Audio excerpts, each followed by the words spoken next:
this is my campaign presentation for Expert Plumbing and Heating.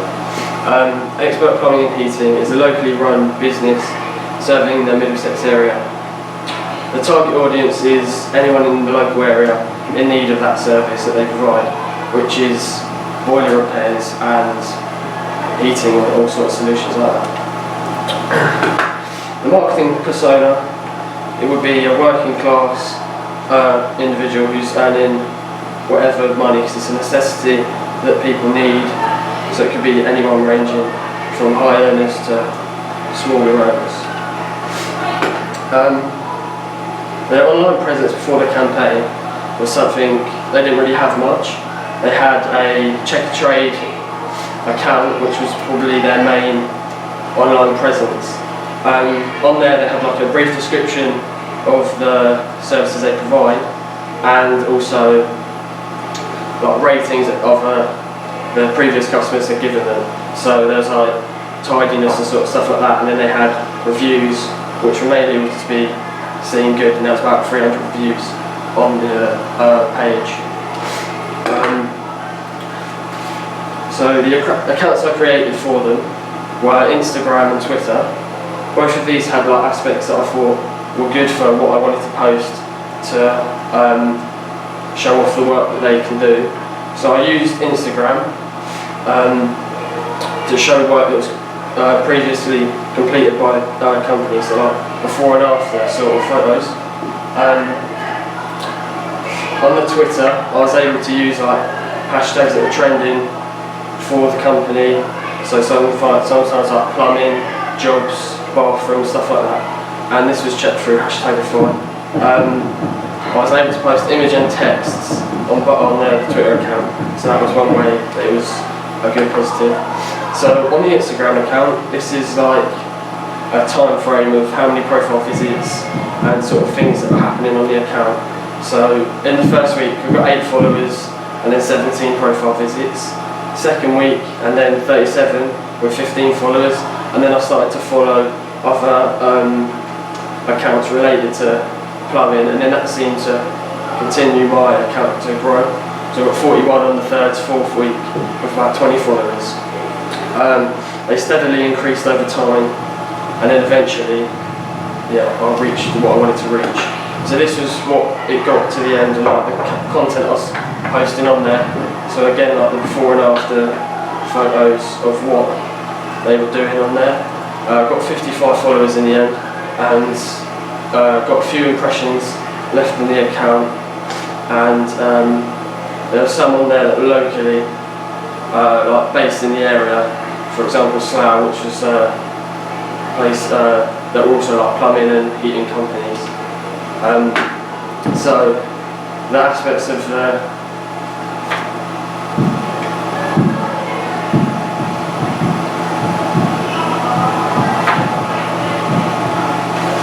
So this was probably the most successful post on the Instagram account, which was a post of a bathroom, showcasing the work that the company did, and there was a before and after on there, so it's like a visual representation of what they can do. It received 17 likes from various people, so there were some other accounts related to plumbing that liked this photo, and there's a comment on there from another plumbing and gas, like plumbing and heating company that saw what the work was like, so it sort of just enhanced what they can do.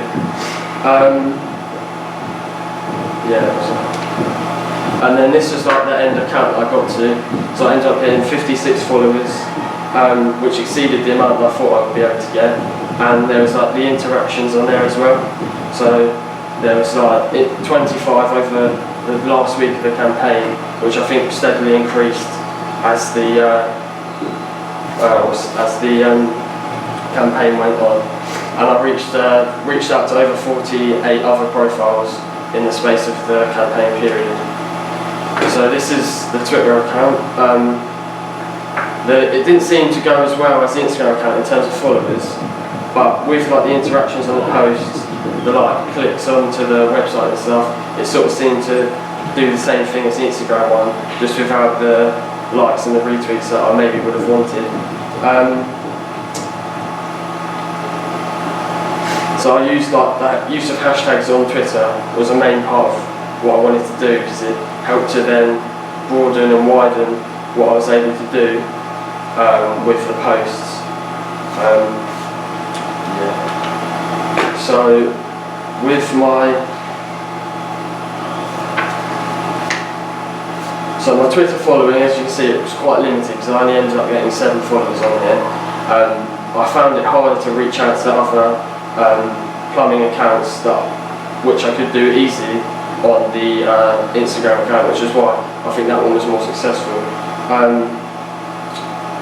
The engagements, however, there was a lot more engagements on the posts on the Twitter account than there were on the Instagram account, so I think more people were following the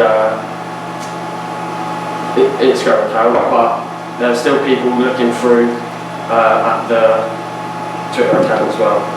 So these were the sort of posts I did on the Twitter account, which were quite similar to the Instagram ones, but I tried to use different photos from each, so it's not repetitive on both accounts. And then I used like the text and image on both, because it's something that Twitter is good with. So I did that, and then so I used #5 for the hashtags I used in each of the posts to try and draw more people in, so some more people looking at what I've been posting. And then I used the text posts on the Twitter account to then promote the Instagram account to try and then get traffic onto that one as well. So where my KPIs met.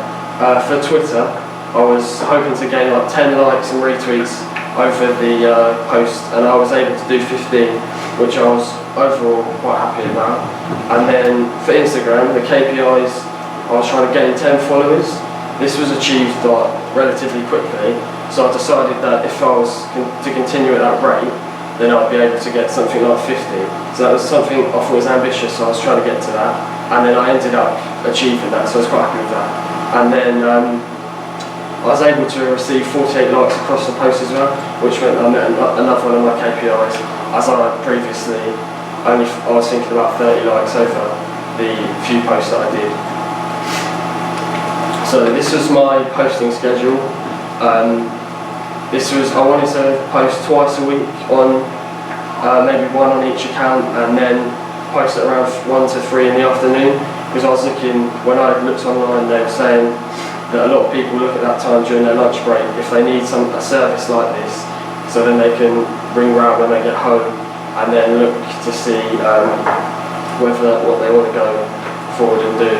So I wasn't able to stick to this schedule, but I didn't post on these specific days, but I was then able to post I posted twice a week normally on either account, and then I was just looking at the times that were best suited, and I figured out that to stay away from the weekends, which is somewhere where there was less interaction with the posts that I did.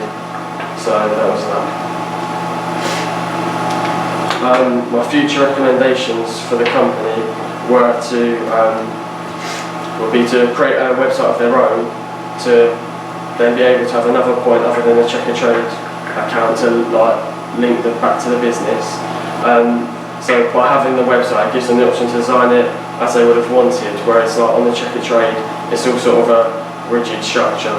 So it cannot be changed, and struggles then for the business to be able to stand out from the others, whereas having their own website could then help them to do that. So that's good. Can you access any stats of Checker Trade? No, I wasn't able to. Right at the beginning of your presentation, you mentioned the 2 social media platforms you decided to use, and you said because they both have aspects that are good. Yeah.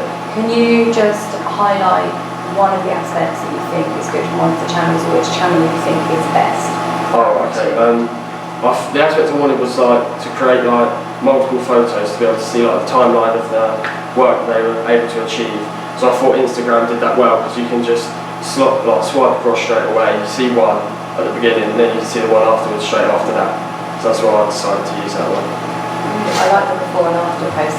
Yeah, because that's what was on their Checker Trade already. So I thought then if you can get it onto other social medias, then you can see more and more of the work they've done. So. Is Expert Plumbing going to continue posting? Yeah, I think they are. Yeah. And do you need help with that? Is it a case where you're going to almost train them and let them be posting on that? I think well, they want me to then carry it on afterwards as well. Well, I haven't really discussed that yet. I think they wanted to start their social media, but they weren't really sure how to. So did they get any business? Did anyone say? I'm not sure, to be honest. I haven't asked. Good. Well done. Cool, thank you.